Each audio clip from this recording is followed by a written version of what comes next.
Dans le cadre de cette première édition, nous allons nous intéresser à une partie du Maroc qui constitue un des pôles du réseau d'associations IDD Maroc. Dans ce pôle, nous allons faire un zoom sur l'oasis de Figuig qui se trouve à 400 km d'Oujda. En ce moment, un projet de construction est en cours qui met l'émotion des Figuiguiennes et des Figuiguiens du monde entier à rude épreuve et qui suscite chez les uns une certaine satisfaction, mais aussi une grande crainte chez les autres. Ce projet, qui a été initié par la région de l'Oriental et la municipalité de Figuig, concerne la construction d'une route dite touristique au sein de l'ancienne palmeraie de Figuig. Depuis le début du confinement, ce projet qui a commencé suscite de nombreux différends au sein de la communauté figuiguienne, au Maroc et dans le monde entier.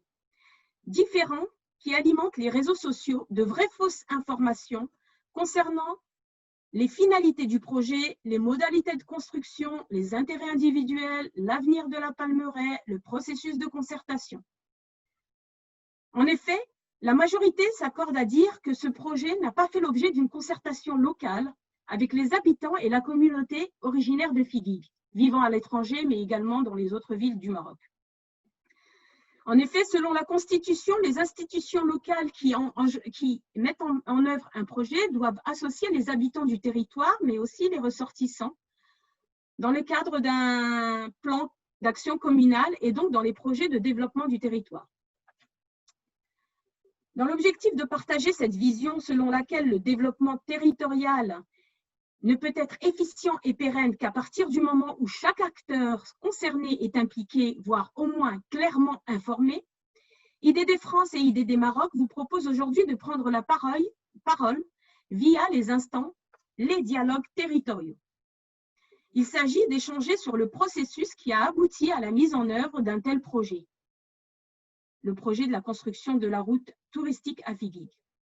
C'est pourquoi nous proposons cet instant pour échanger sur ce sujet et participer à une sorte de concertation informelle dont le but est de vous exprimer sur ce projet qui fait aujourd'hui la une des réseaux sociaux et de l'actualité au sein de la communauté figuiguienne.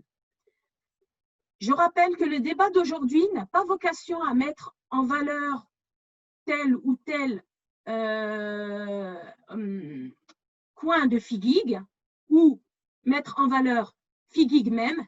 Il a pour objet de mettre l'accent sur l'importance de la concertation de toutes les parties prenantes dans la mise en œuvre d'un tel projet. Il s'agit de prendre aujourd'hui l'exemple de Figuig pour expliquer que sans cette concertation, ni participation des parties prenantes, un projet tel que la construction de la route touristique ne peut être mis en œuvre dans les meilleures conditions d'efficience et de pérennité. La rencontre vise aussi à tirer les leçons de cette expérience que l'on vit aujourd'hui en tant que Figuiguien.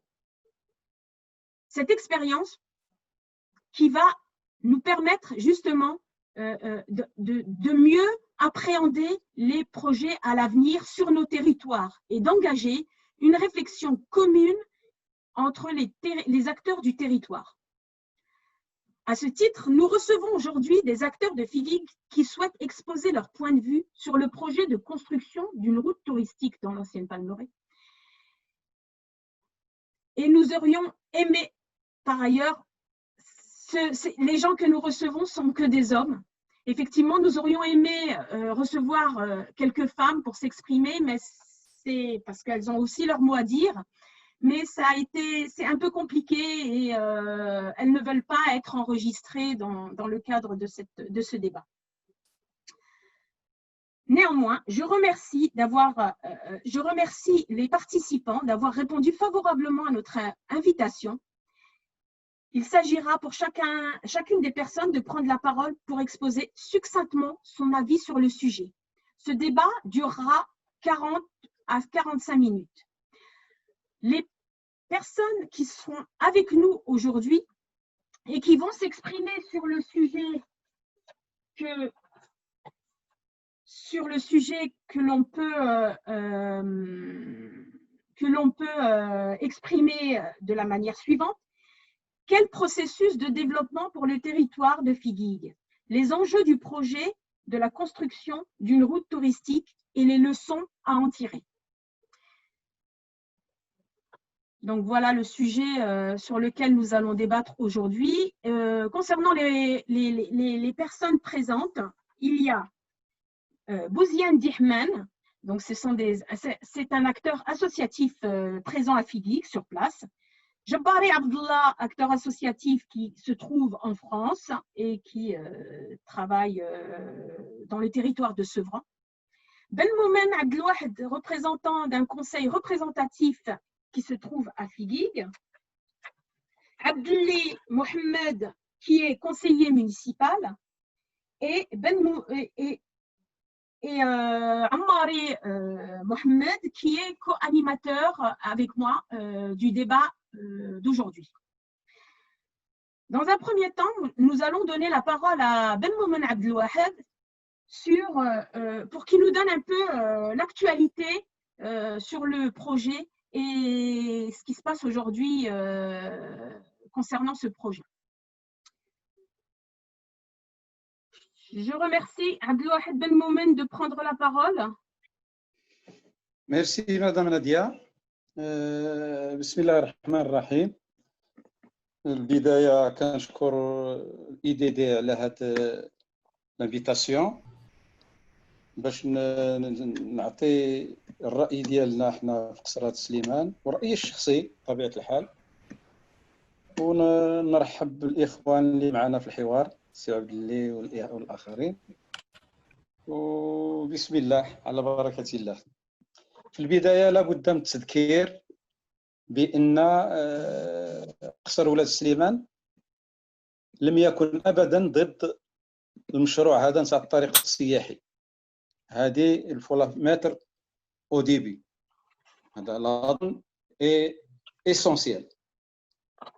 اذا حنا ماشي ضد الطريق، ولكن كنا ضد طريقه باش تنزل هذا المشروع، لا الطريقه القانونيه ولا الطريقه العمليه ولا الاخباريه المعنيين بالامر. إذن حنا تفاجئنا مشروع غادي ينزل وغادي يدوز في ولاد سليمان وغادي يتبع الطريق تاع الجرف، وبين قوسين هنا اونتر بارونتيز 75% ديال الجرف اللي كاين في هذا المشروع هذا نتاع الطريق راه في اد سليمان، صدير في لابورسيون من اللوطيل حتى الملتقى نتاع اد سليمان مع زناقه. والجماليه نتاع هاد الجرف راها في المقطع نتاع سليمان، بمعنى ان جميع هاد الجاذبيه المجاليه والجغرافيه والتراثيه كتواجد في سليمان. المهم حنا ملي سمعنا باللي كاين طريق سياحي بواحد المواصفات معينه هي اللي ثارت الانتباه نتاعنا، وقفنا ضد التنفيذ ديال هذا المشروع بهذه المواصفات. المواصفات اللي اقترحوها هما هو ان الطريق غادي تكون بعرض 6 متر وفيها 4 متر قدروني،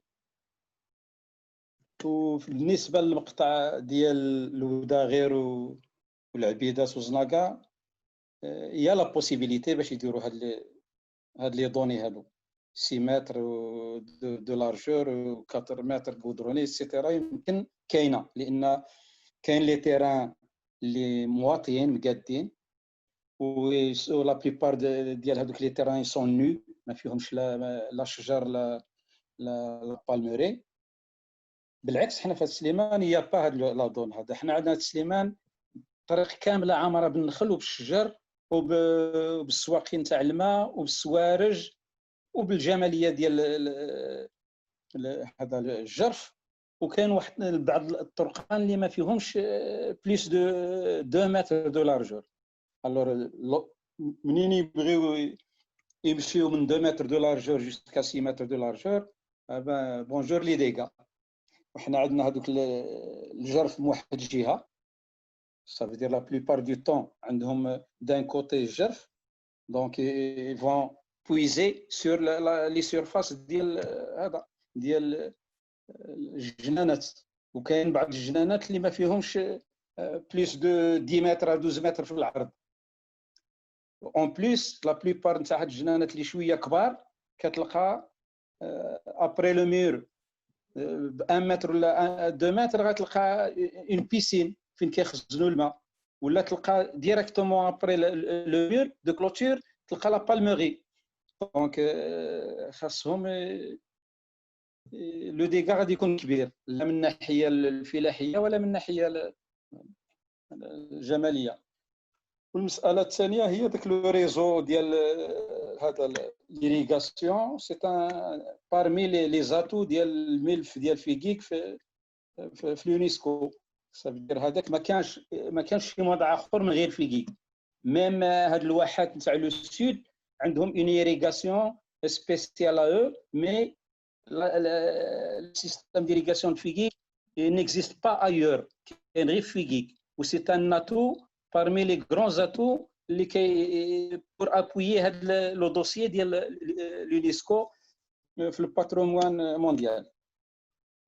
اذا حنا اقترحنا عليهم، قلنا لهم اودي انتم جيتوا غادي ديروا هذا المشروع بلا ما تشوفوا معنا، بلا ما تشوفوا مع الناس اللي غادي يدخلوا لهم في الجنانات ديالهم ايتترا ايتترا، وما عندناش هاد لا بوسيبيليتي باش نعطيوكم هاد الشيء ديال الارض، راه ما كايناش. وكاين عندنا تعرضات اكريت ليغاليزي ديال الناس اللي غادي يدوز الطريق في الجنانات ديالهم. نو زافون بروبوزي حنا تكون بور لي روندوني غادي تكون دون لارجور كي نو ديباس با 3 متر et demi jusqu'à 4 متر ماكسيموم، وتكون بافي لها البافاج، وتكون سبيسيالمون بور لي روندوني اون فيلو ولا لي بييتون، et l'interdiction formelle ديال لي فييكول كو سا سوا لي فواتور ولا لي كاميون. وهذوك لو بافاج غادي يعطينا واحد الجماليه مع المنظر ديال الجرف اللي ما غاديش يكون خارج على الرونق العام ديال الممر هذا ديال السياحي. الا درت الكودرون في وسط هذا المنظر تاع السواقي وتاع الجرف دان كوتي، ولي مير ديال التراب من واحد الجهه، بليس لي بورت ديال مصنوعين من الخشب ديال لا بالميري ايتترا، وزدت الكودرون في وسطهم، غادي il sera un objet étranger لذاك المنظر هذا. قلنا لهم لو بافاج ولا ديروا بديك لا بيير طايي تلويحين اللي كنقول لهم حنا تلويحين. فهاد كونت قدينا نقنعوهم بالمساعده ديال لي سوسيتي لي زاسوسياسيون نتاع فيغيك، لا فيغيك ولا على الصعيد الوطني ولا على الصعيد العالمي على برا في الخارج. لي زاسوسياسيون اللي كنحييهم من جميع لي زاسوسياسيون اللي وقفوا معنا في هذا الاطار، كنحييهم وكنشدوا على يدهم وكنشكروهم بزاف، لان الصوت ديالهم تسمع ونزلوا معنا الناس ديال المشروع. Ce n'est pas la peine de citer les noms des associations pour ne pas oublier quelques-unes, mais je parle en général et je remercie toutes les associations qui nous ont aidés et qui nous ont épaulés pour le dossier ديالنا. Bon, alors اليوم la situation اللي كاينه ربما كانوا دازوا في الوداغير والعبيدات avec une largeur de 6 mètres etc. وكاين لي ترونسون qui étaient abordables دازوا فيهم، ويل باري كو حتى في الوداغير وهذاك راه عندهم كيلكو زونطراف لهاد الطريق هذا اللي غادي يعاودوا يريفيزيو لي دوني ديالهم في دون دي كوان بريسي. الوغ بالنسبه لينا اتفقنا معاهم، ايزون اونطامي لي طرافو من جهه لوتيل، وراهم جاي داخلين لسليمان. احترموا لا لارجور اللي قلنا معاهم، اي اون اسبير بيان كو يحترموا لنا لو بافاج ولا الاخر. هما قالوا لنا الماكسيموم اللي نقدروا نديروه هو نحيدوا الكودرون ونديروا لو بيتون. بالنسبه لنا حنا حتى لو بيتون ما غاديش يكون موالم في هذيك الطريق، مي دو بريفيرونس الى بغاو يديروا معنا شويه الاخر ويديروه لو بافاج، غادي يعطي المنظر وغادي يعطي الرونق والجماليه لهاد الطريق السياحيه.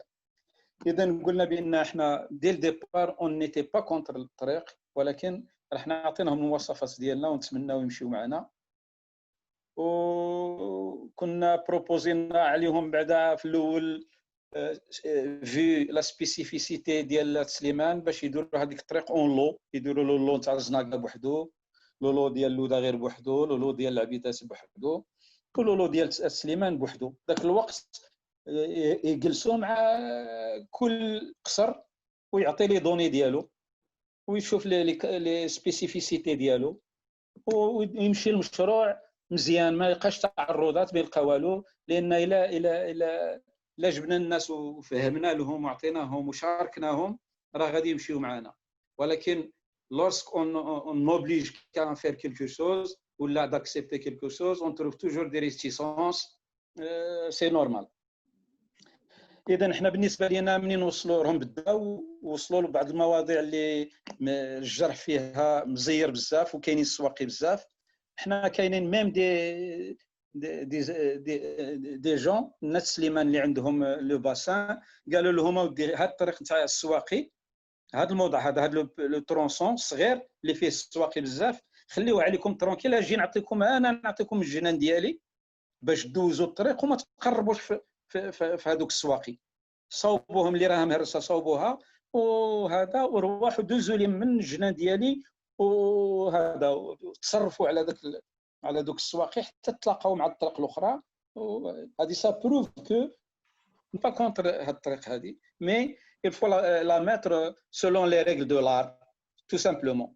alors نظن بان الامور غاديه تتحسن، مي اون اسبير بيان كو يسمعوا لنا شويه ويديروا شويه من الاراء ديالنا. ça sera bénéfique pour tout le monde. Alors je vais m'arrêter ici. Merci. En attendant les interventions les amis, peut-être qu'on reviendra. Merci beaucoup. Merci beaucoup, Monsieur Benmoumen, pour l'actualité concernant ce projet. Effectivement, il y a eu des échanges sur Facebook sur justement l'avancée des travaux. Tant mieux qu'ils aient entendu vos réclamations, mais c'est pas fini, il faut continuer apparemment. Exactement. Parce que c'est pas toutes les réclamations qui ont été entendues. Et effectivement, la valorisation et la préservation du patrimoine est une question vraiment qui concerne l'ensemble des Figuiguiens et pas seulement le tronçon d'Atslimane, parce que je pense que la Palmeraie, l'ancienne Palmeraie appartient à tous les Figuiguiens, quelle que soit l'appartenance à tel ou tel qsar. Donc voilà, moi je suis pour prôner l'union des Figuiguiens. Et d'ailleurs, vous l'avez très bien dit, Monsieur Benmoumen, toutes les associations se sont réunies pour se lever d'une seule voix, ce qui est effectivement, madame, effectivement, qui explique bien que l'union fait la force. Donc, les Figuiguiens ne sont pas contre ce projet de construction, mais considèrent que ce projet n'a pas été réfléchi et que sa conception laisse un peu à désirer, car ce projet porte des incohérences techniques, des impacts sociaux, économiques et patrimoniaux qui n'ont pas été relevés.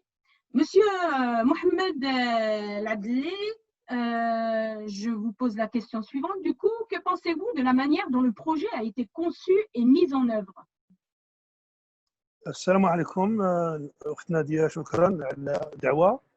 وكذلك بغيت غير نعدل واحد المصطلح، انه انا كفاعل جمعوي، ماشي انا بصفتي ك كونسيي مينيسيبال، انا فريمون جو سو كونسيي مينيسيبال، ولكن الوضعيه ديالي الان انا فاعل جمعوي، وكذلك فاعل جمعوي داخل قصر لوداغي وداخل فيكيك.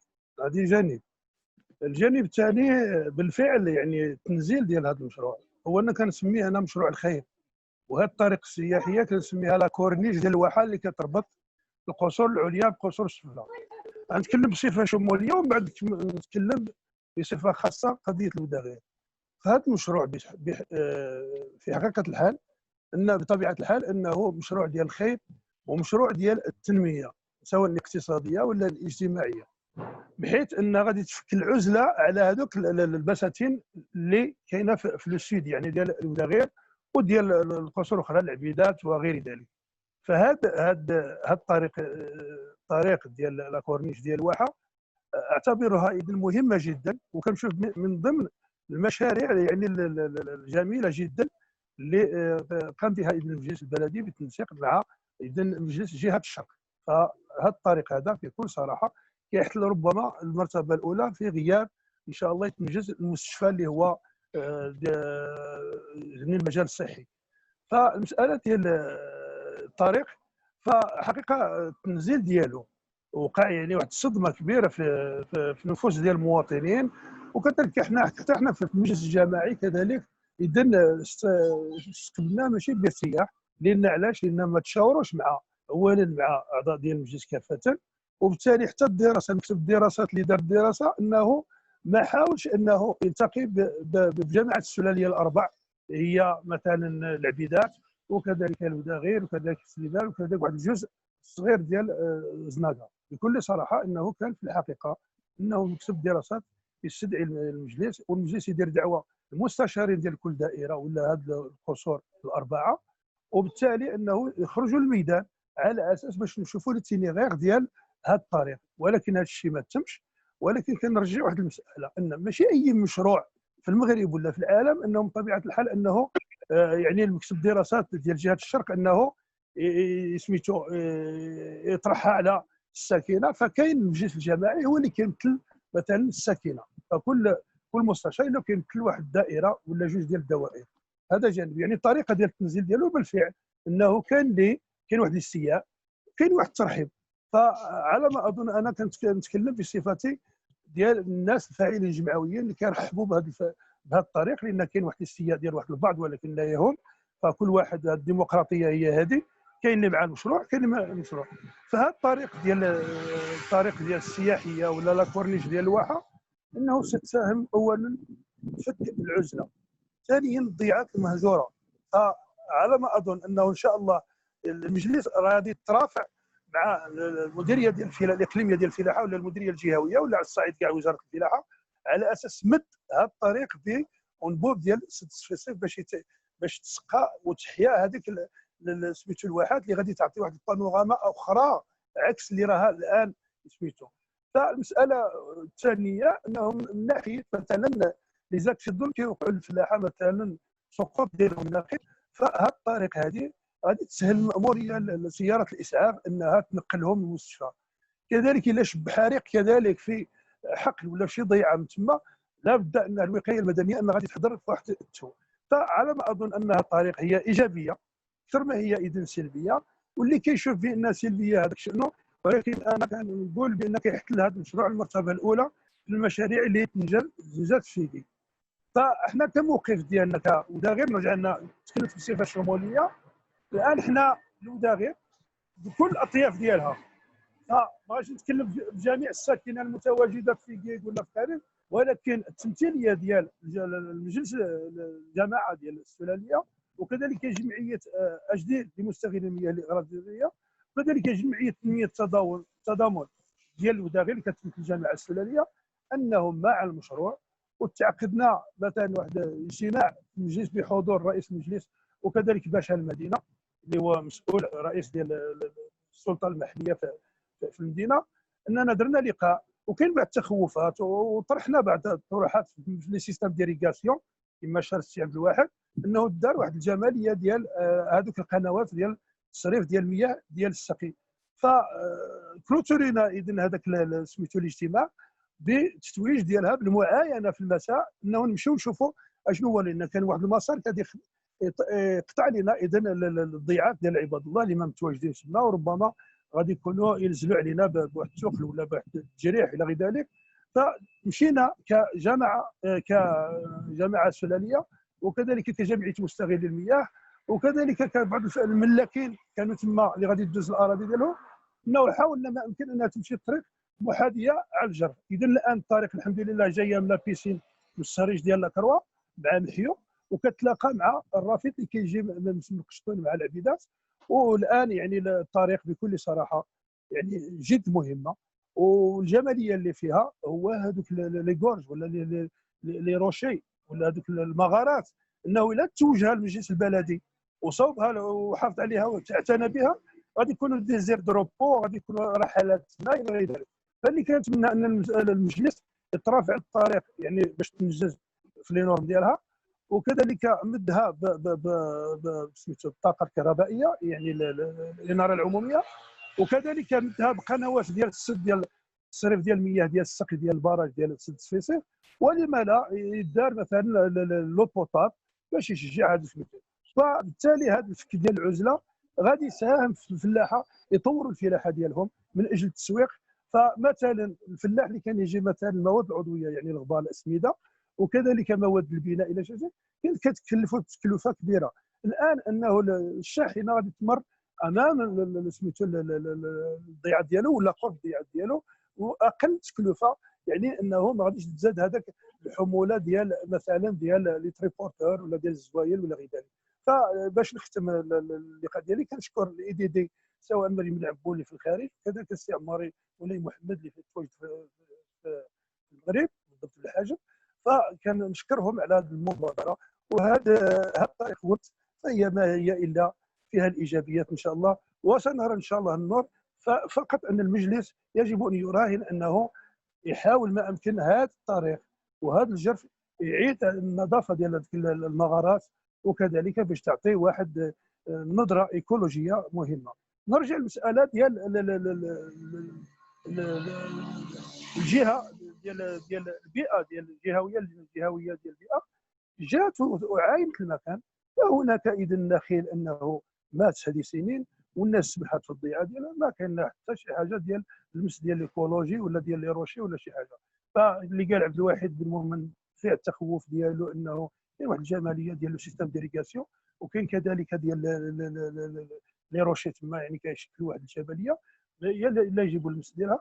ولكن اللجنه جات عن كثب واجتمعت مع المقاول وكذلك مع بعض اعضاء ديال المجلس وبعض المعنيين ديال سميتو، شافت ما كاينش مشكل ما بين القشطين يعني العبيدات حتى الوداغير حتى سيدي بن عيسى ما كاين سميتو، ومن سيدي بن عيسى حتى الجرف ديال لوطين انك غادي تتبع هذه اللجنه الجهويه غادي تتبع اشغال ديال المقاول. فاختم قولي انه الخير منين يجي الخير للناس سميتو، واللي كيعارض هذاك الشيء شانه وهذه سنه الله في خلقه، فكاين معارضه وكاين ترحيب. وشكرا مجددا والسلام عليكم. اسمحوا لي على الاطاله. Shukran Abdelli, merci pour ces compléments d'information et ces précisions. Je vais laisser la parole à Ammari qui souhaite. Oui, merci bien. Bon, أنا اللي كنتمنى هو هذا النقاش يجاوب على هذه الأسئلة اللي طرحت نادية، وكما جاوبت السي عبداللي والسي المؤمن يستمروا الإخوان هذا أولا كيفاش هما تفاعلوا مع الحدث، ولكن ايضا كيفاش يمكننا نتجنبوا انه توقع ما وقع من صدمه كما عبر عليها السي عبداللي، من صدمه في التعرف او الاطلاع على المشروع، حيث ان الجميع تقريبا ولا معظم الناس عندهم واحد النوع ديال الاعتقاد باللي المسلسل ديال اخراج المشروع ما كانش طبيعي. وبالتالي كيفاش يمكن ان هذا المسلسل ديال اخراج المشاريع ديال التنميه في المجال ديال فيكي يكون طبيعي ويكون مقبول على الاقل من الاغلبيه، ويكون حتى الاقليه تكون عارفه ما سيقع. الان مجموعه الاسئله ما عرفتش واش كاين الجواب ديالها في المنصه هنايا او لا، يمكن نبحثوا عليه في اللقاءات وحده اخرى. مجموعه الاسئله كيطرحوها الناس، مثلا السي عبداللي والسي بن مؤمن تكلموا على السواقي، هل سيتم الحفاظ على السواقي القديمه او سيتم تعويضها بالقوادس الحديثه؟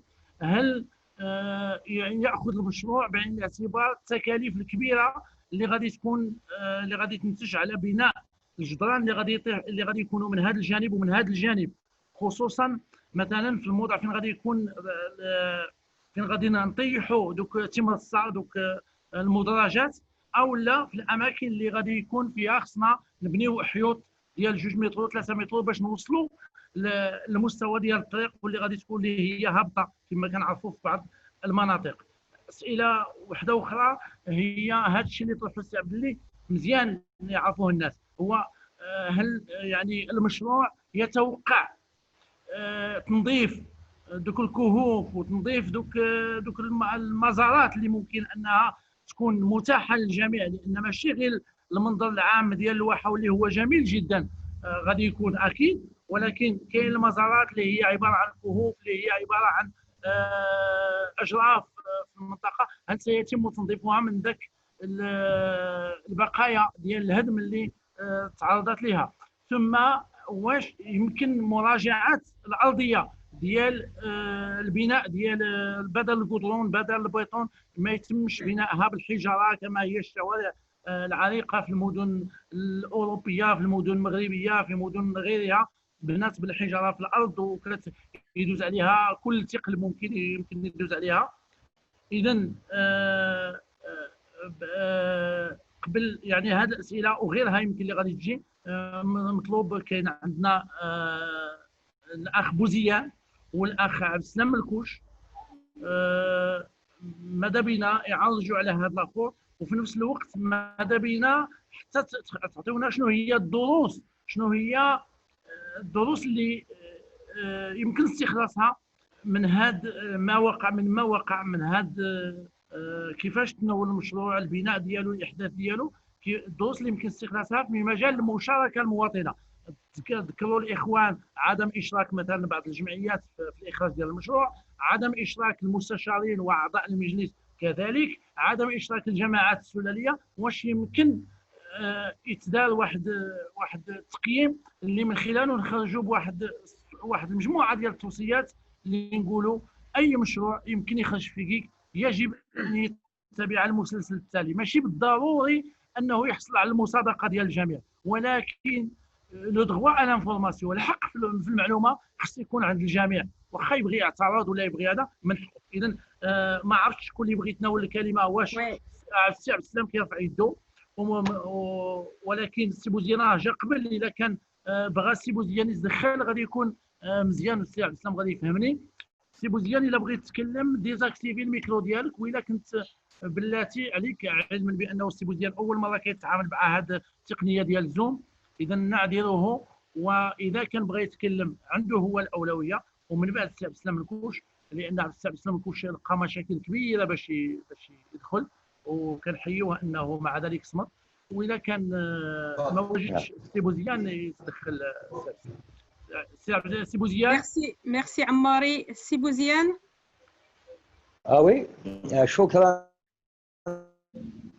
على هذه الاستضافه، مرحبا بالضيوف الكرام، مرحبا بالساكن في كيك كلهم كاع اللي قالوها الخوت صحيح.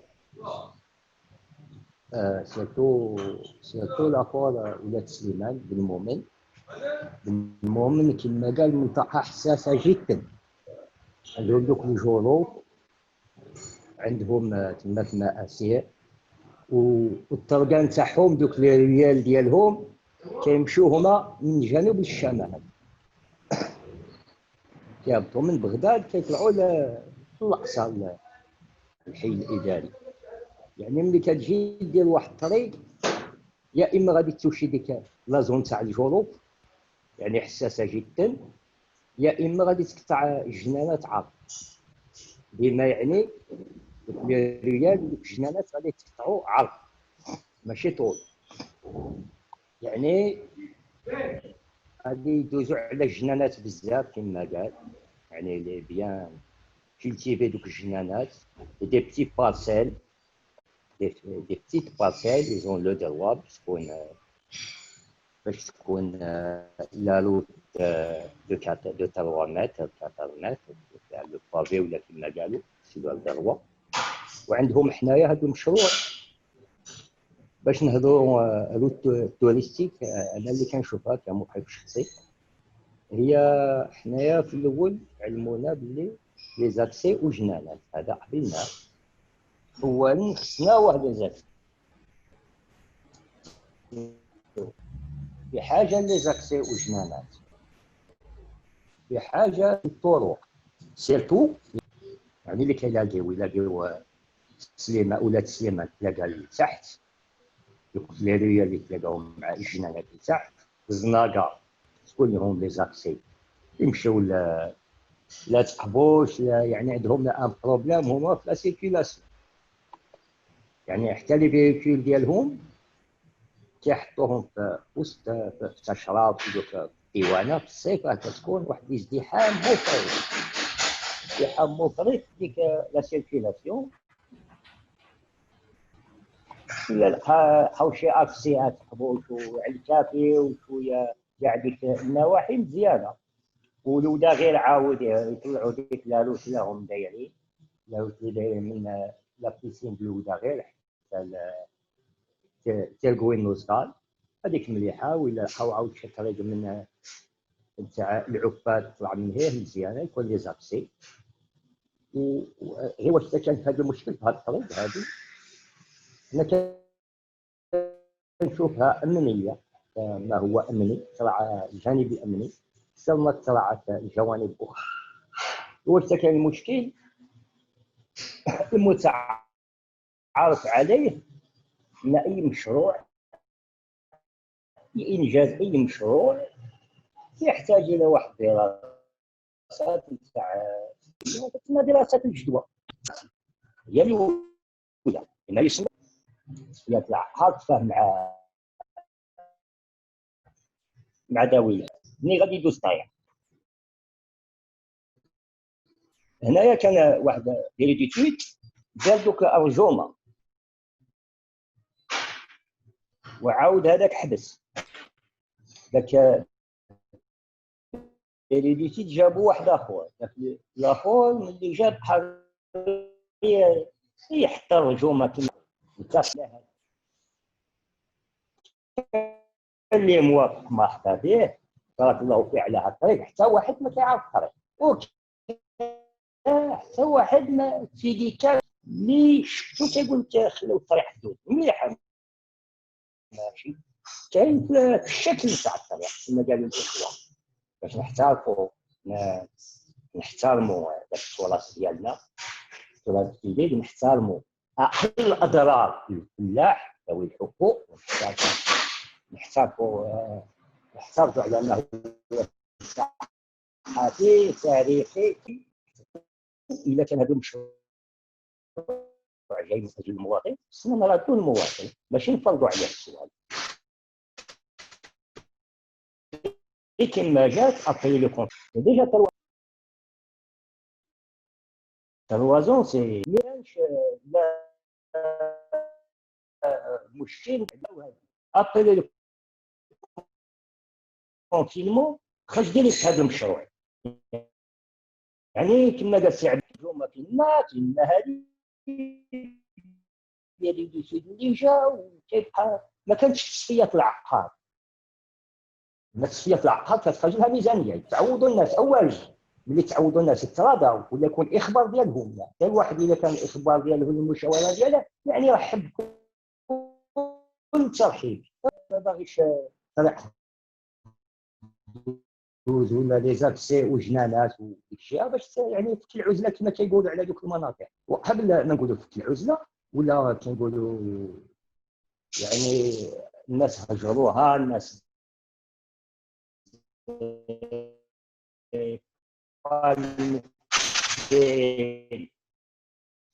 الناس مهجوره وهذه يفكروا علاش الاسواد. العالم تطور بقى دابا عاد السرعه اللي راح ما بقاوش الزوايل تدخل البنو في عوض الحافر كما كيقول، يعني تطوروا بما تحتمل كان عليها وحق ما تكونش ديسكريبسيون تاعها. النقطه الزوجه علاش قلت ماشي سياحيه، يعني لي زاكس وجنانات كنشوفوا لو بلون داميناجمون. واش فيه في لو بلون داميناجمون عندك من الزرو حتى العبيدات سي اون زون انيفيكاندي، ممنوع البنايه فيها، تبقى كما راه لو بلون داميناجمون. شويه تاع لي تريكات لا توريستيك نازول لوطيل شويه لي تريكات لا تاع التوريزم مي من نظروا حتى شروم حتى العبيدات راه ما كاينش زون انيفيكانتي نو ايديفيس اللي فيها بما يعني 2014 عاد خرج هذا يعني نستناو من 10 سنين 14 عام 15 عام عاد الناس الى حاولوا يغيروا يعني ما كان لا سياحه لا والو تما باش نكونوا واضحين واش غادي تبقى الناس يبقاو لي زاكسي في الجنانات تاعهم سي داكور يقولوا التنميه حاليا كما كنشوفها هذه غير بدايه التنميه لا يمكن الحديث عن التنميه حاليا يا هذه يعني تفتح الباب للتنميه اما حاليا اللي كنشوفوا كاين الكابيتال ما نهضرش على الكابيتال كاين كابيتال انسيفيزون تري تري انسيفيزون باش دير داك 3 مليار باش تراضي الواحد يكون ينروت بيان كنقولوا عليها طريق ماشي مرقعه وصافي دير الشترا تدي كلشي ويستحقوا دوك صحاب الضيعات ودوك الاخرين في المشاكل يعني باش نحلوا مشكل غادي نجيبوا مشاكل اخرى او 3 مليار 760 المجلس ثانيا التنميه كتهضر على يد عامله يوميات عمل واخا كاع حنايا مغاربه مي صحاب البلده ماشي يستافدوا من هذه يوميات عمل كاين راس مال في المشاريع يعني هما راهم خدامين جابوا لي بيتين ديالهم واش غادي نجيبوا الكودرون ديالنا واش وجدنا شي مواد تقليديه تجير يعني ما وجدنا والو حنايا وماشي غير في هذا المشروع كنهضر كاع المشاريع اللي كيدوز فيه اللي بدات السيما السواقي كتكون السيما لما ندير كتجي من برا وحتى حنا نستافدوا حنايا يد العامله معدومه هنايا ومن بليس هذا اللي يجعل الشباب هجروا حتى باش بحال ما ندير هنا سي تري تري ديفيسيل هذه واحد النقطه يعني قال الاخر السي عماري الاسئله اللي طرح هي يعني كما قلت هذا الانجاز تنزل بدون ما كاينش التخوفات اللي كاينين ياه ملي ما استشروش مع السكينه منذ البدايه كنقول حتى لا بداو كاين زوج المعادلات يا اما دير هذا دراسه الجدوى وكاع لي زيتاب ديالها هما التاجئوا لديك السياسه تاع المدخلات والمخرجات ديك السياسه حتى يبديو يعني غير نبديو ولا حنا نحلوا المشاكل نبديو ولا حنا نحلوا المشاكل هذه كتحتاج الى طول النفس كتصلح مشاكل الوقت تاع كرون بيدجي وهذه واش الدوله ديالنا قاده وكاين تخوفات ويعني علاش كانوا الاستياء تاع السكينه كان مشاريع اولى خاص كما قال سعدي السبيطار هو المجلس لا عارف السبيطار الطبيب اول مشكل اللي كتعاني فيه السفينه كيقول لك كيف يعقل تصرف ملايين الدراهم تاع من خزينه الشعب كتمشي لواحد المشروع اللي عاد غادي يفتح هذاك هو علاش الاستياء وكاين مشاريع اخرى عندها الاولويه يعني علاش قلت انا دابا شي تنميه بهذه الطريقه هي غير بدايه هي هابري خص الناس والدوله كما قال سي عبد الله يديروا ديك الكاناليزاسيون تاع الماء يوصل ديك لابارتي اللي علاش يبس داك النخل علاش الناس هجروا علاش هذه هي بابي ما كانش مياه السقي وعاود المشكل تاع الارث المشكل تاع الارث هو اللي عطل لنا وهو اللي خلى الناس يسمحوا ويهجروا في هذا الشيء المشكل الارث اساسي ماشي غير لا في القصور لا في الجنانات لا في هاد التراث اللي عندنا اللي توجور لو بروبليم تاع ليريتاج كي سيبوز شويه يتحل. Shukran, Oui. Sri Bouziane. Merci beaucoup pour votre intervention. Merci bien. Effectivement, il y a un certain nombre de problèmes qui émergent suite à la construction de ce projet, enfin le projet de construction, pardon. Et on voit bien qu'il y a une nécessité d'informer et de se concerter avec les habitants, ne serait-ce que pour savoir, pour que le bureau d'études puisse avoir des informations sur les routes sur l'environnement dans lequel la route va être construite et éventuellement les impacts environnementaux, mais aussi les impacts sociaux et culturels que peut engendrer le projet. Et par ailleurs, effectivement, la question de l'héritage qu'on abordera dans un autre dialogue territorial. Monsieur Abdeslam El-Kouch voulait prendre la parole aussi pour répondre à la question de Ammari. Oui. تفضل El-Kouch. السلام عليكم. أولا أعتذر على الروتار ولا الالتحاق بالحوار. كنشكر IDD على هذا الحوار واللقاءات السابقة اللي دارتها. دونك هذا الحوار الهادئ اللي ربما المهتمين من فيكيك والسكينة توضح لهم شي الأمور وتنظر بعين الرضا لبعضياتهم ويناقشوا بهدوء وبقبول الرأي الآخر. عبد السلام الكوش رئيس جمعية النهضة في فيك أو بيئة المساواة وتكافؤ الفرص بجامعة فيجيج، وميم طون عضو بهيئة المساواة وتكافؤ الفرص ومقاربة النوع بالتقليدي. اسمح لي عبد السلام، اسمح لي سي بوزيان، طفي الميكرو ديالك الله يرحم الوالدين. واخا داكور. شكرا، بارك الله فيك. تفضل سي عبد السلام. وي دونك قلت انا عضو في الهيئتين ديال فيكي وديال المجلس الاقليمي، ولكن الكلمه ديالي هنا ولا الحضور ديالي لا يعني كفاعل جمعوي ولا كمهتم بالقضايا والشأن المحلي، يعني ما غاديش نهضر باسم شي مؤسسه اللي كنتمي لها ولا شي جمعيه. دونك اولا كما قلت غنجدد الشكر ديال IDD اللي ثارت هذا النقاش حول هذا الموضوع. هذا المشروع اللي نوقش في اماكن اخرى حينا بشكل معقلا، ومع الاسف احيانا بشكل متوتر، فهناك من تجرأ على تصنيف البعض هادو مع المشروع هادو ضد المشروع، واخا جميع الفيجيين وجميع ابناء فيجي مع المشاريع.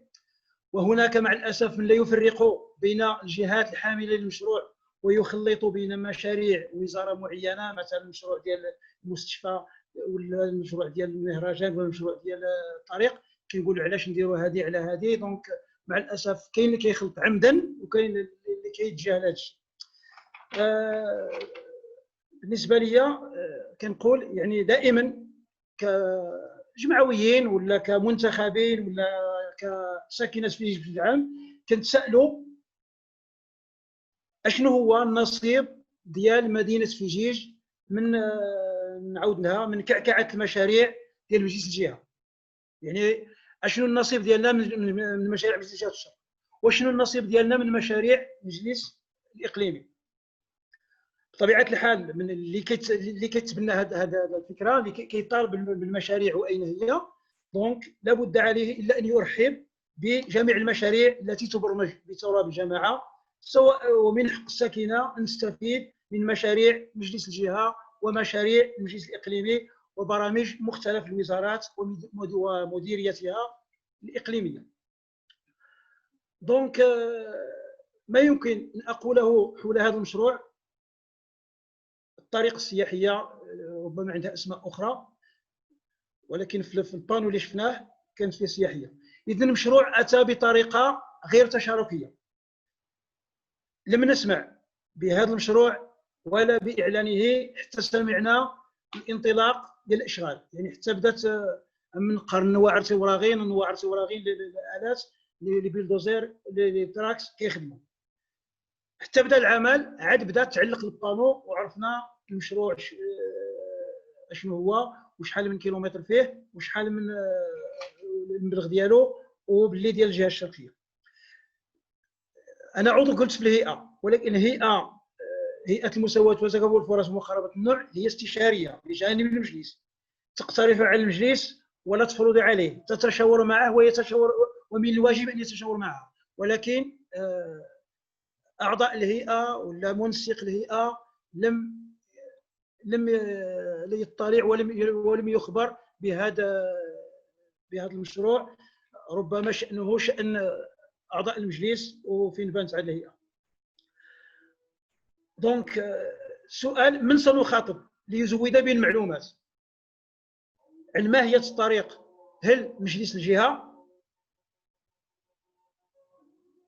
صاحب المشروع أم مجلس الجماعة الذي يقوم هذا المشروع بتراب جماعة فيجيج، أم السلطة الوصية اللي مفروض عليها السهر على احترام القوانين؟ تساؤل: من يجيب عليه؟ هل أجريت دراسة؟ من أنجزها؟ هل في يعني واش هبط واش شاف ذاك الموقع نتاع المشروع؟ هذه أسئلة لم نجد نحن كفاعلين جمعويين في كيك من يجيب لنا عليها. ربما كنت نستنى بارمي الحضور معنا يكون شي واحد اللي ربما ما عرفتش تسمح لي اللي حضروا قبلي، واش كاين اللي زودنا بالمعطيات؟ اكيد لا. في اللقاءات اللي سمعت ولا اللي حضرت في منابر اخرى يعني ما كاينش اللي عطانا هذا لافيش دو بروجي هكا ولا السي بي اس، ويعني نناقش المسائل التي نجهلها. واخا انا كنفقهش في الامور التقنيه، ولكن كاين تقنيين ربما الا كاين اللي مطلع على السي بي اس عنده ملاحظات. دونك غادي نختم باللي لا احد في فيكيك يعارض هذا المشروع، بل ربما يعارض كيفيه انزاله وكيف ما عرفناش دابا. المهم شفنا الطريق دابا اللي كتشكل خطوره، كنقولها انا سائق سياره متواضع. حضرت في مشاكل وقعوا في الجرده. دونك ربي اللي يحفظ. انا حضرت في واقعه ربي اللي يحفظ. دونك باش غيدخل في هذيك الطريق ما نعرف زعما واش هذا المهندس اللي نجز داك الشيء ما عرفتش. المهم سي بي اس ما مطلعش معاه بزاف هذا الشيء. دونك نتمنى في لقاءات مقبله يكون عندنا بعض الاجوبه، وهذا هو تقديري في هذه اللحظه. Merci Abdeslam. Merci pour ce retour en qualité d'habitant de Figuig. Effectivement, donc on voit bien que dans les différentes interventions, il y a un manque de concertation et un manque d'information concernant ce projet. Ce projet a été commencé sans information préalable, et ce que déplore l'ensemble des intervenants. Du coup, Amari, tu voulais intervenir sur les différentes interventions. Après, Abdullah Jbari, je te donnerai la parole. Pas de souci. جوست بور باش نقول اعتذر غير باش نقول باللي احنا في اي دي ماروك ولا في اي دي فرانس كنا نتمناو يكون معنا في البلاطو المسؤولين اللي عندهم اجوبه على اسئله كثيره عند المواطنين قبل ما تكون حتى في البلاطو، على مكونات ديال المشروع، على شكون هو اللي معني امام الساكنه ديال، واخا قانونيا راه باين اللي معني هو جماعه ديال فيكيك لانها سيده مجالها الترابي وما كاينش يمكن شي تدخل يمكن يكون تما بدون، لكن ما توصلناش. نتمنوا انه في الحلقات المقبله انه يكونوا معنا المسؤولين، مثلا رئيس المجلس ديال الجماعه او من ينوب عنه، يكونوا عندنا معنا شي واحد من التجهيز، يكونوا عندنا جمعيات اخرى من محل مؤسسه اصدقاء في جيج او جميع الجهات المتدخله او باحثين بحال سي عبد الرحمن الحراجي او سي عمر عبو او لا اي واحد اللي كيشوف في راسو عنده اجوبه، عنده اسئله يطرحها، ما كرهناش يكون معنا في البلاطو. وفي انتظار ذلك ما كان علينا الا نبداو هذا النقاش هذا ونطلقوه بعد ما درنا حلقات وحده اخرى غير مغلقه ماشي مفتوحه بحال هذه. درنا حلقات وحده اخرى اعداديه وكذلك تهيئه الظروف ومعرفه ماذا يمكن فعله. الان احنا طلقنا الحلقه الاولى، كنرحبوا باقتراحات الناس اللي يقترحوا راسهم الحلقات وحده اخرى. وفي هذا دونك هذا البوان هذه النقطه نسدها باش نفتحوا هذا المجال. اذا كنا في هذا النقاش استقبلنا مواطنين من مدينه فيكيك واللي ساكنين في مدينه فيكيك، فنحن نستقبل كذلك، وكنا كان بودنا باش يكونوا معنا بعض الناس وبعض الجمعيات من الخارج، ايمانا منا في اي دي دي ماروك وفي اي دي دي فرنسا بان المهاجر من فيكيك ومن الواحات المغربيه بصفه عامه ليس مواطن، ليس انسان يفقد مواطنته بمجرد الهجره، لا، فهذا المواطن يساهم في التنميه ديال الواحه ديالو، يساهم في مواكبه الاخوان ديالو، في مواكبه العائله ديالو، في مواكبه الاقرباء ديالو، في جميع النواحي الحياتيه ديالهم. ولذلك وحتى الدستور المغربي وحتى القوانين المغربيه اعطت لهذا المهاجر الحق ديال المواطنه. هذا النقاش اللي كان بدا للاسف في البدايه ديال هذا المشروع، واللي من حسن الحظ انه اختفى، واللي كيقول بين قوسين اش جاب الناس اللي ما ساكنينش في فيكيك يدخلوا في فيكيك. بالفعل الساكنه ديال فيكيك هي الاساس في اقتراح، في الحسم في الانشطه ديالها وفي المشاريع اللي يمكن تكون في فيكيك وفي الرؤيه التنمويه ديالها. لكن هذا ما ينفيش ان الاخوان المهاجرين يعطيوا وجهه نظرهم مادام عندهم ارتباط عضوي وارتباط شخصي، موضوعي بمعنى اقتصادي اجتماعي، وارتباط شخصي باعتبار ان المهاجرين من الواحات ديال المغرب بصفه عامه ومن فيكيك عندهم ارتباط شخصي بهذا الواحد. ثم ان الارتباط الثاني واللي اي دي دي كتشترك فيه مع جميع الجمعيات ديال الهجره وغيرها، هو ان فيكيك بغيناها ماشي تبقى غير تراث محلي ولا تراث وطني، ولكن بغيناها تراث عالمي، من اجل ان نستطيع ان نعبئ الامكانات الماليه والبشريه من اجل الحفاظ على هذا التراث اللي هو تراث جدير بالحفاظ عليه، وما يمكنش نحافظوا عليه بدون الطاقات، بدون الامكانات البشريه اللي موجوده خارج فيكيك وبدون المساهمه ديالها. وما يمكنش نقطعوا هذا الحبل بجره قلم ونقولوا راه ما عندهم ما يديروا، لانه فقط عندنا واحد المشروع. النقطه الثالثه اللي بغيت نقول هو مساله المسار ديال المشاريع. ما يمكنش نكون مع واحد المشروع مأيده 100% لانه كيستجب للحاجيات ديالي، واخا ما احترمش الاليات الاداريه والاليات القانونيه والاليات ديال الديمقراطيه والمشاركه، لانه يحتاج. ومنين يجي شي مشروع اللي انا ضده نبقى نرفع الشعار ديال لا ايوا ما فيش المشاركه وما فيش احترام القانون وكذا. احترام القانون واحترام المساطر الاداريه واحترام الديمقراطيه والمشاركه هو مبدا اساسي وقيمه يجب الدفاع عنها في كل مشروع، سواء كنت ضده ولا معاه. ولذلك دونك هذو هما ثلاثه النقاط. قبل ما نعطي الكلمه لاحد ابناء فيكيك اللي هو السي عبد الله جباري، رئيس عضو ديال الجمعيه ديال اتلمعيز، ولكن رئيس الجمعيه ديال بي اس فرون اللي هي جمعيه ديال المهاجرين في الخارج، واللي بغيناه يعطينا وجهه نظره في ما يقع في فيكيك، كيف يرى ان تحل المشاكل، كيف يرى ان كيفاش يتم اعداد المشاريع، وهو عنده ما يكفي من الخبره والتجربه والمعيش اليومي لا في فيكيك ولا خارج فيكيك ولا مع الناس ديال فيكيك اينما كانوا وارتحلوا. السي عبد الله تفضل. السلام عليكم. شكرا على الانفيتاسيون. ميرسي العماري على هذا التذكير باللي هاجر المدينه ديالو راه ما قطعش هذاك. mais on participe avec nos tripes, avec nos moyens qu'on a. Mais même en étant loin, on est toujours présent à Figuig. Et Figuig, il est présent dans nos discours, il est présent في المجامع ديالنا, il est présent في الولائم, il est présent في les fêtes, il est présent في les cafés, il est présent partout où on est. Il suffit qu'il y aurait deux personnes qui se rencontrent, on parle de Figuig. Donc, ce qui n'est pas le cas peut-être à Figuig, j'en sais rien. Et merci aussi, parce que j'ai pris plein de notes depuis le début. Merci aussi, Nadia, d'évoquer l'absence des femmes, parce qu'ils représentent quand même une majorité à Figuig. Et malheureusement, ils participent beaucoup moins sur ce genre de débat. Et on va revenir sur la construction de cette route. Quand on parle de cette route, de la construction d'une route, il y a deux points, enfin, il y a deux aspects, deux choses qui arrivent à notre esprit. C'est le coût financier et le temps de réalisation. Donc, et lorsqu'on s'intéresse à ces infrastructures, le transport, le coût de la rue, de 7 millions, où il y a un minimum 3 grands carrefours. 3 grands carrefours, Tachroms ou Azro, qui nécessitent un financement qui est énorme, rien que les carrefours, au niveau sécuritaire, au niveau visibilité, etc.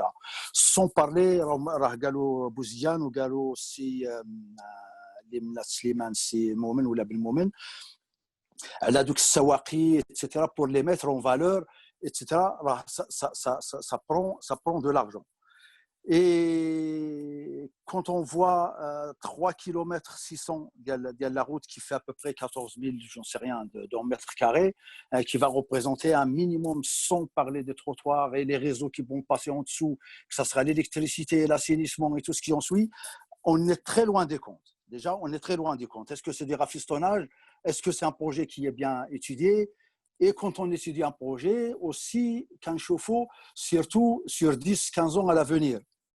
Donc, quand on voit le genre de projet, ou quand en plus, une route touristique peut engendrer du commerce qui va s'installer sur cette route. Que ce soit du commerce ou même de l'habitation. Malgré le plan urbain, on n'a pas le droit de construire. Mais dans 10-15 ans, est-ce que ça ne va pas être bétonné? Est-ce que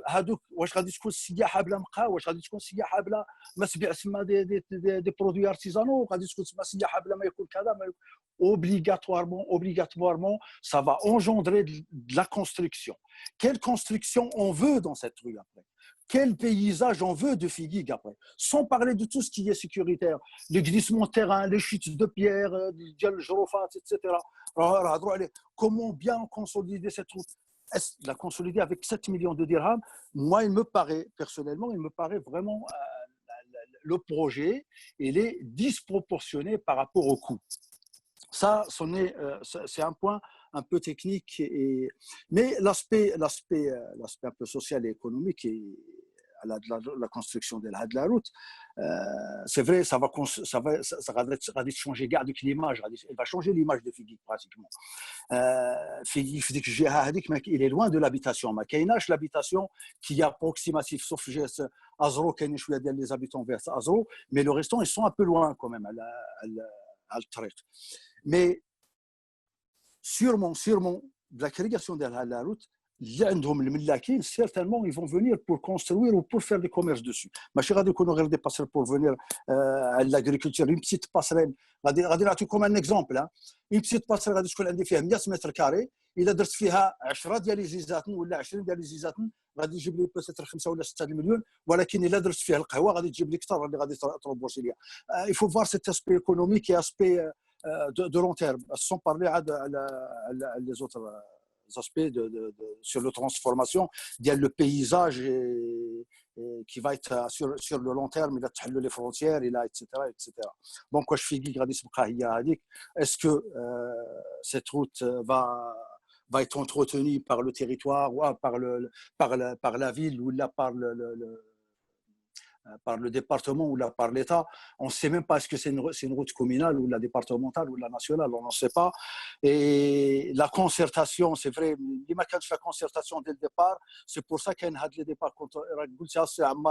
D'une autre façon, quand on fait un truc pour moi et sans moi, c'est qu'on le fait contre moi. C'est ça qui est arrivé justement. Et qu'il y a le paradoxe qui est extraordinaire à Figuig, vraiment extraordinaire, tu ne le trouves nulle part ailleurs.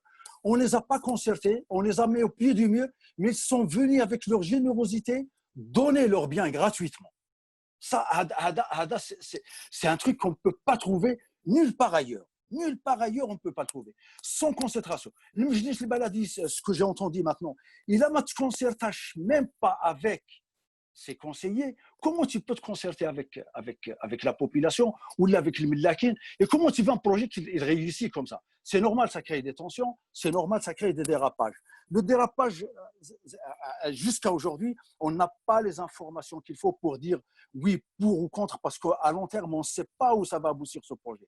Le Baladia, normalement, c'est à eux de nous informer parce que c'est eux qui sont responsables de leur ville. Ils doivent diffuser l'information telle qu'elle est. Normalement, enfin, à mes yeux, mais après, ça reste chacun comment il voit les choses. Est-ce que aussi le conseil municipal, est-ce que tout le monde participe ou pas?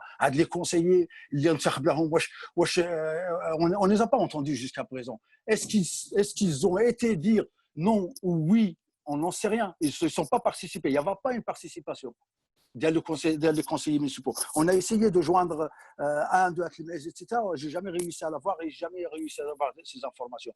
Donc, il est peut-être absent du conseil municipal, de son rôle de conseiller municipal. Donc, je pense que la route pour qu'il y aurait la route touristique باش تكون vraiment تجيب لي فروي ديالها في le développement. Il faut qu'il s'appuie vraiment sur une politique, une vraie politique de développement. Mais là, s'il n'y a pas de concertation, je ne vois pas de politique, ni de développement, ni de... Ma chérie, je crois c'est M. Elkouch, il a dit واش غادي نستافدوا حنا من الجهه واش غادي نستافدوا حنا من الدوله من هذا l'argent à un moment donné ma chérie l'argent on va le déployer n'importe comment. La route elle est bien, c'est vrai, il est bien, tout le monde dit qu'il est bien, mais on va pas la déployer n'importe comment et n'importe quand et n'importe quel lieu. Il faut vraiment c'est vrai, il faut la déployer dessus, mais chercher encore d'autres fonds pour faire une vraie route qui ressemble à Figuig. راهم كاع قالوها qui ressemble à Figuig, soit avec des pavés ou quoi qu'on en ait d'autres. Je trouve des pavés, باش ما تكونش une construction à l'avenir.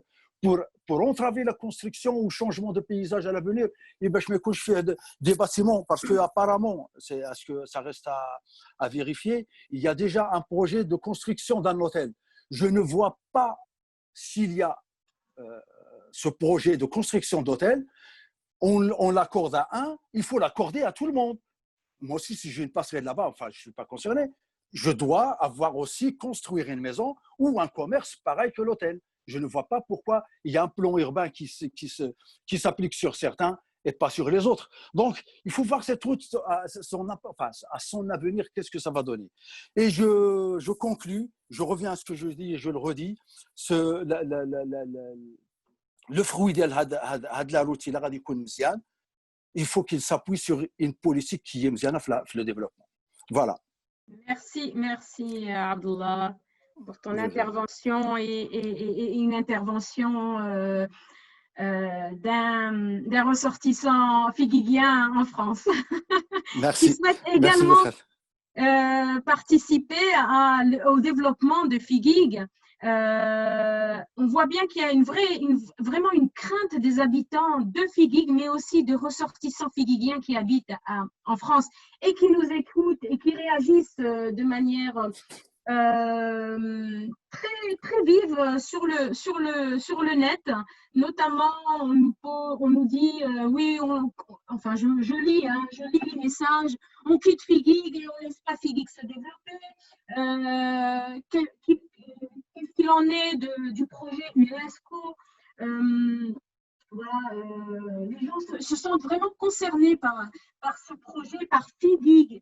Et on voit bien que il y en a qui sont pour les projets de développement, il y en a qui sont plutôt créatifs par rapport à ces projets parce qu'en fait, ils n'ont pas l'information. Et effectivement, on le voit bien, même dans les messages que l'on reçoit, il y a cette question de l'information en amont du projet pour pouvoir justement que les habitants et les gens concernés vivent le projet et l'acceptent de manière à ce que ce projet soit pérenne. Et imaginez aujourd'hui que le projet finisse et soit construit et que la route soit détruite par les Figuiguiens qui ne veulent pas de cette route.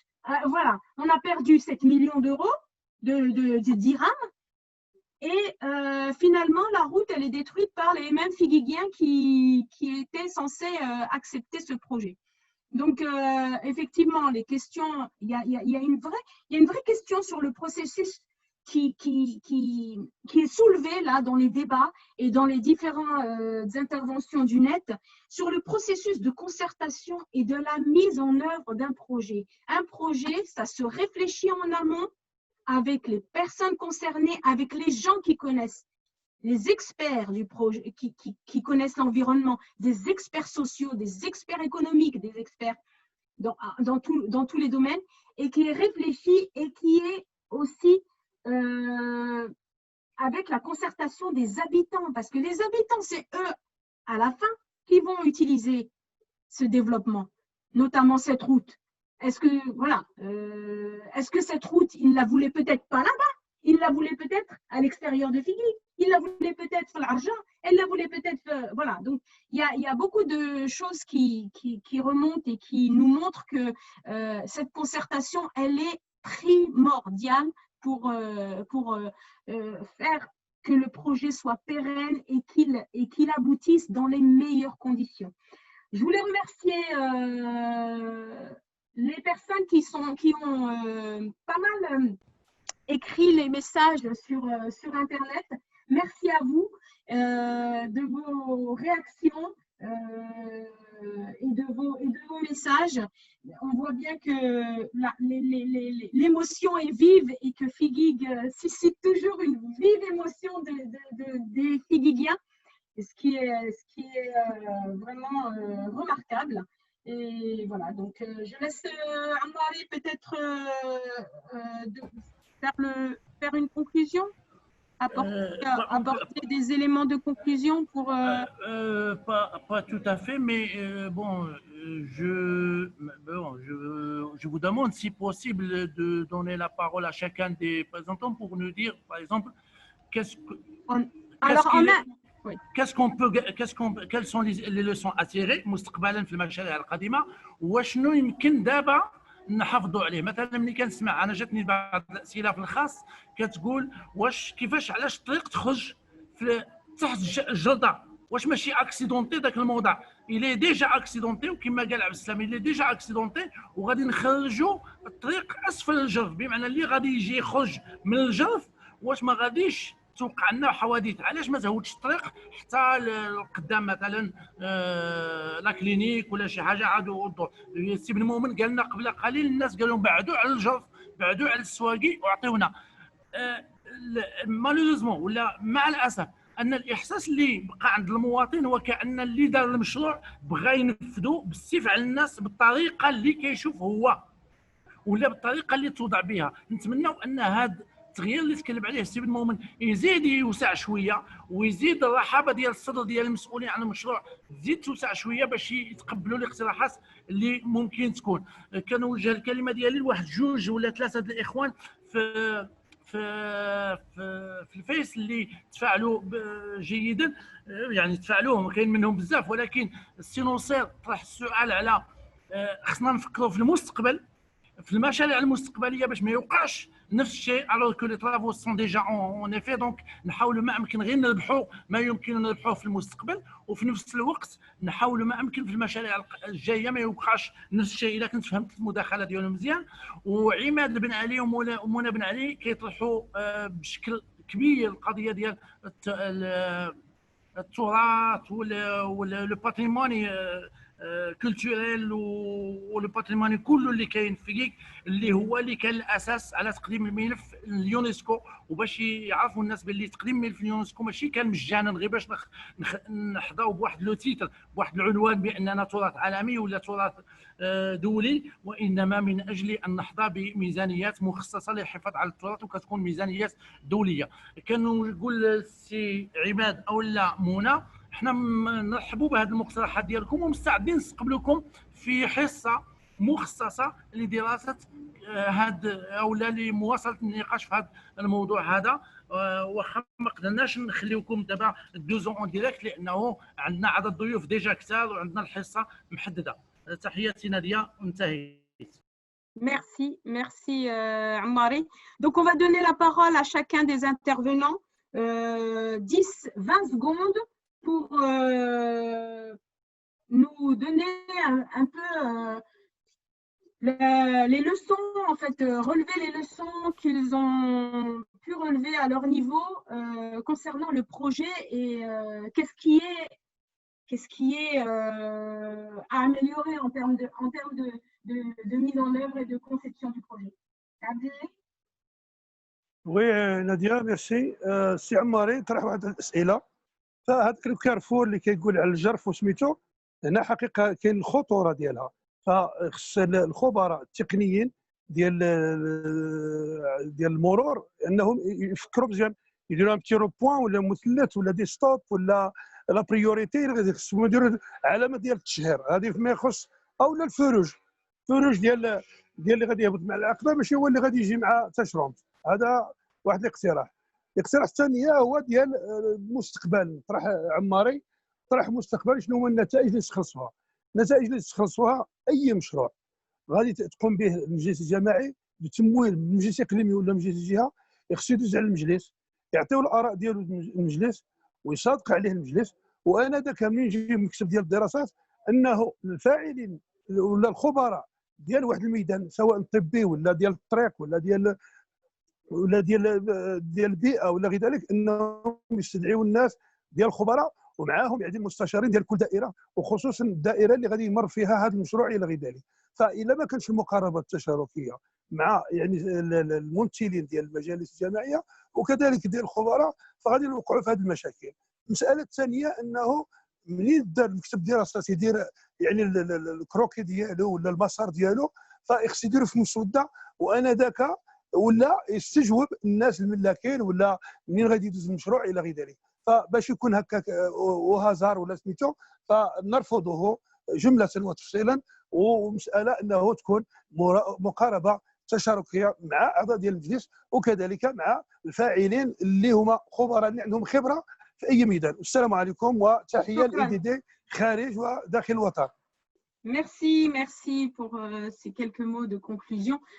Abdullah Jbari, tu voulais aussi intervenir et 20 secondes, hein, pas plus. Hein. Oui, je crois, je ne veux pas répéter ce qu'il a dit, Moudhou, c'est juste, il faut, c'est vrai, faire participer la population. C'est vrai, il faut les informer et les faire participer. Voilà, mes 20 secondes sont écoulées. Oui, Nadia. Madame Nadia. Abdeslam, الكوش. Madame Nadia. Oui, Ben Moumen. Oui. D'accord. La dernière intervention, je sollicite auprès de هاد الناس ديال البلديه باش يعاودوا يمشيو معنا في داك الشيء الاقتراحات نتاعنا. Ils ont donné un peu, mais pas suffisant pour qu'on soit satisfait. Donc, يمشيو معنا يزيدوا معنا باش ديك الطريق تكون vraiment une route touristique selon les normes et selon les règles de l'art. والمسألة الثانية هي كيقول المثل الإنسان عدو لما يجهل.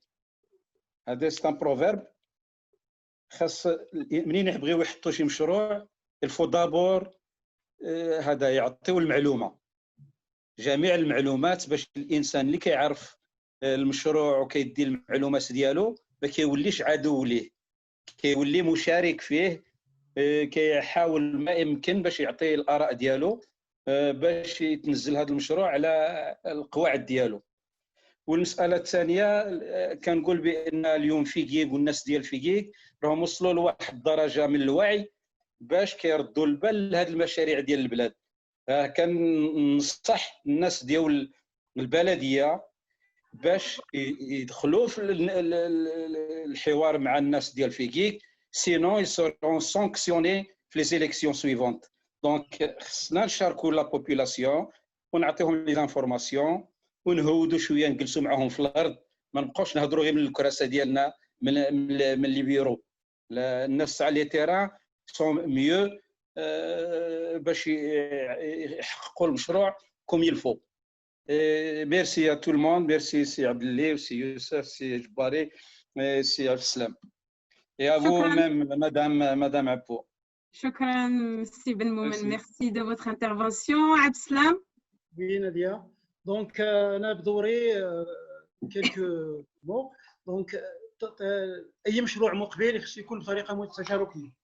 سابقا رئيس المجلس بريسيزامون عودنا كأعضاء هيئة مساواة وتكافؤ الفرص كاين شي المهم كيخبرنا اما بالمشاريع اللي كاينه ولا اونكور ولا كاين مقبله ولا اللي راه في مشكل، ولكن ما نعرف زعما هذا المشروع بالضبط لا منه اخبار ولا دونك بروشينمون كنزيد نطالب خص تكون طريقه تشاركيه، سواء الناس يعرفوا المكونات ديال هذا المشروع اللي عنده شي ملاحظه ولا يزيد ولا يضيف. هادشي اللي عندي. شكرا ميرسي سي الكوش. سي بوزيان. سي بوزيان كتسمعني؟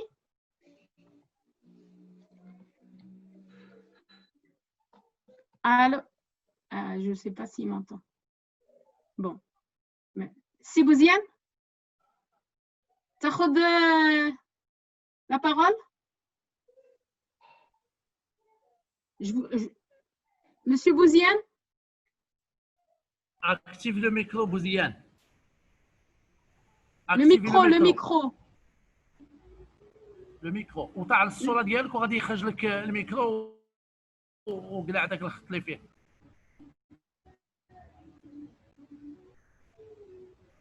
Il n'a pas l'habitude d'utiliser Zoom. Oui, donc. oui. C'est Bouziane, c'est bon? Oui, c'est bon, oui. شكرا بارك الله فيك. يلا Il تفضل. est en ligne d'abord. Ça va, Oui, c'est oui. bon. Oui. Allez, vas-y. En réalité, Figuig est un patrimoine pour tous les Figuigiens. Et les Mouhajirines en Mktar, la population qui est les ressortissants, ils sont plus nombreux que les résidents. Il faut prendre leur parole et leur point de vue.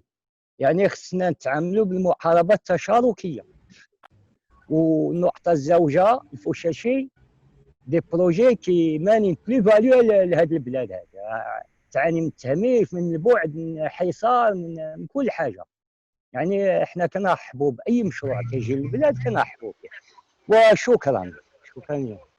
شكرا. Merci bien tout le monde. Merci beaucoup. Merci beaucoup pour le vote, pour Ammari, pour toute l'équipe. بارك الله فيك. بارك Merci الله bien. فيك. Merci Donc bien. on voit bien que les mots de conclusion, les leçons à... نادية نعم. un petit mot غير un petit mot. Excuse. C'est les 10 secondes ديال جباري. عماري il a soulevé des questions. Oui, اسمحي لي. Il a soulevé deux questions importantes سميتو عماري، هي ديال السواقي. يخص في هذا المشروع هذا كل جهه انه تختار على المجلس ولا على المقاول انه يرجع السواقي كما كانت. الجانب الثاني هو البناء ديال هذاك الشيء من الصين، يعني تيدونا هذا ما غاديش يبنيوهم اليوم، ربما يبنيوه اللي كتشكل خطوره، ولكن المجلس انه يحاول ما يمكن يدير جوج حوايج. اولا يثمن هذوك المغارات ينظفهم ويصاوبهم ويعدلهم يديرهم كوم دي اير دروبو. والمساله الثانيه ديال لا كونستركسيون ديال لي باغوا ديال لا ري، المجلس انه اما في الميزانيه العامه ديال المجلس او لا يقلب على شركاء اخرين باش يبنيو هذوك الحواجز، لان كاينه واحد هوتور طريق عاليه تقريبا شي 500 ولا شي حاجه. وشكرا. Merci بارك الله فيك. بارك الله فيك. Ammari, si vous voulez ajouter quelque chose? Je peux dire un mot parce qu'avant Ammari. Non. Alors. Il a dit non. Vas-y. Ouais, c'est juste parce que je ne vous ai pas remercié assez. Merci à tout le monde, à tous les participants. Et merci. Non. Idée des Maroc et idée des France. Hein. Ouais. Voilà.